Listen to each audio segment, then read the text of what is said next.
I had a request last week for some more chord voicings. So we're going to do a 3-video send through for this week's study. So it's more of ideas and sharing actually. So there's not going to be much in the way of PDF file, but there will be a bit showing the diagrams that I'm using and the scales that I'm relating it to. And the trick with this one over here is to sort of watch carefully what I'm doing, and I'll try and break it down, give nice angle shots to show the fingers. More of a hands-on, so to speak. Okay. Now, I'm going to start with an A minor to G. Now, normally we think of A minor and G, and we think of, well,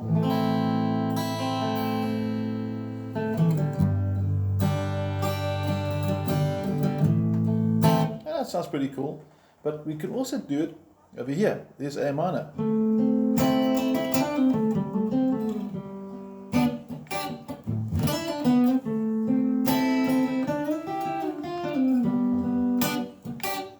Now, let's have a look what I'm doing over there for starters.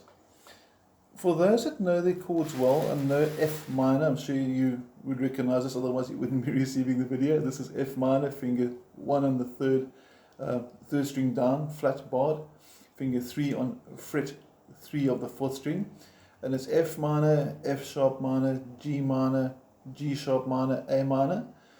And it's basically on the same concept of a bar chord. In other words, the bar chord would look like this. That's a normal A minor bar chord. I'm sure you're recognizing it. And we're sort of abbreviating it to take the pressure off the wrist. If I bar it, you can see my wrist comes through and forward to bend a lot. And this movement over here, if you're busy playing, doing a gig for like 2 hours or so, or band practice for 3 hours, that wrist can pull. So I'll try to stay off the bar chords and get onto this particular type of voicing, which comes from the bar chord, like I said. That's your A minor. You can see nice and clearly. Finger 3 now is on the root note. This note here is an A note. And this finger, even though it doesn't need to be on the 4th string, I find it comes in handy for other changes, which you'll see in some of the other videos now. So here's our A minor. And yes, that is the opening chord for Stairway to Heaven. I know it's not played right, I'm just showing you the voicings. Okay, so there's your A minor, and then we can do G over here. Nice way to play G. And then there's another way you can play G as well, which is over here. It's a nice voicing for G. This is fret number 7, where my first finger is. My middle finger is going onto the 8th fret 2nd string, and then my 3rd finger is going to the 9th fret 4th string. Also G. So right now I've got 2 ways to go from A minor.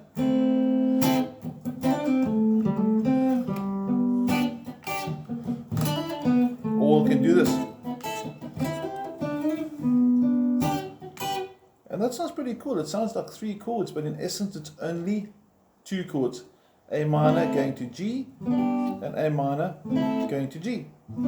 So voicings are important. End of the day, I'd like us to know at least 2 ways, hopefully 3 ways to play any possible basic chord. We'll do more of it now. Now, on the filling, these 2 chords sit very well in the key of C major, which is the same as A minor, and yes, it will also be found in other keys as well. For example, A minor and G can also be found in the key of G major. So it's not unique to this specific key. Now, that means if I'm playing A minor, I'm going to be able to use the pentatonic scale. And if I do the complete scale, you recognize this. That's where I'm sourcing my notes from, just the bottom half. And then my first finger being flat that I mentioned earlier now forms a nice little foundation across there for the voicing.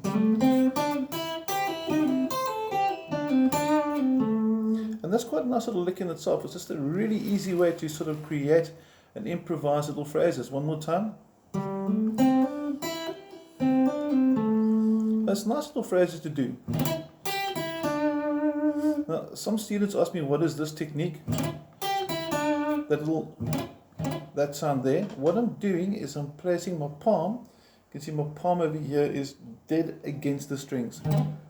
And when I get to the string that I want to target, or the string that I want to sound, I lift up the back of the palm. The hand is busy twitching at the end of here. So mute, mute, mute, and then lift the palm. You can see the little movement, that little twitch again that I'm trying to accent or sort of demonstrate rather at the back end there. So one nice way to get from A minor again to G, for example, using this. And that little phrase one more time. Or I can go. Or I can go. They're also pretty cool. And from there, from that phrase, into my G. Now for the G now, if I know my scales well, I know I can play this note. And I know I can use this note with the middle fingers on because that's part of my G chord. So I'm capitalizing, or rather taking advantage of my chord shape to show me what strings I can use. From the scale, onto the chord, and then I can slide back to A minor, for example. So let's do the whole breakdown slow now, from the A minor, get a better view. Find the top view works quite nicely.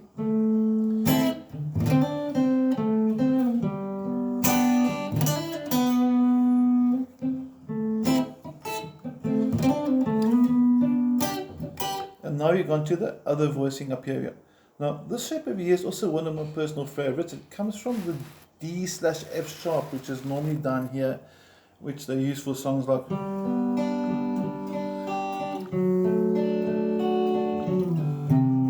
Green Day uses it for When September Ends. And that there is part of the chord. Comes from there. Okay. So it's a very nice passing. Instead of doing D, you do D with the F sharp bass. And then I think, what's the other song? Wish You Were Here. It's got that D with the F sharp bass on top of it. So it's different ways to play the voicings. So getting back to the plot over here now. We've got D here, D sharp, E, F, F sharp, G, and that's what I wanted to study in the first place. Different ways to play A minor to G, A minor to G. And that was our goal for the study. Okay, now you know your position number one over here. So I'm doing a lot of repetition so you can see what the fingers are doing. I'm hoping it's not too quick. And then maybe jump up to your other G like this. Now, if position 1 is from number 5, you would expect the second position to start from fret 8 because that's where the note C is, and that's the note we start your second scale on. And the pentatonic will go.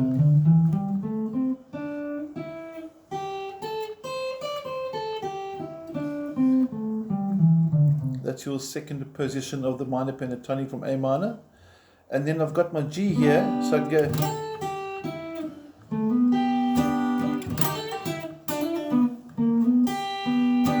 Okay, and that's where we're getting it from, and what's nice about this over here, there's your scale, and then into your hammer on into the chord G.